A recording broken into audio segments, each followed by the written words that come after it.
اے نبی مومن عورتوں سے کہہ دو کہ اپنی نظریں بچا کر رکھیں اور اپنی شرمگاہوں کی حفاظت کریں اور اپنا بناؤ سنگھار نہ دکھائیں بجز اس کے جو خود ظاہر ہو جائے،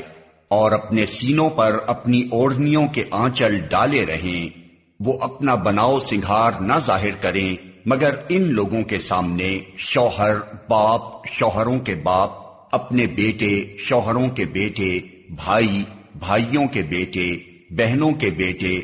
اپنے میل جول کی عورتیں، اپنے مملوک، وہ زیر دست مرد جو کسی اور قسم کی غرض نہ رکھتے ہوں، اور وہ بچے جو عورتوں کی پوشیدہ باتوں سے ابھی واقف نہ ہوئے ہوں۔ وہ اپنے پاؤں زمین پر مارتی ہوئی نہ چلا کریں کہ اپنی جو زینت انہوں نے چھپا رکھی ہو اس کا لوگوں کو علم ہو جائے۔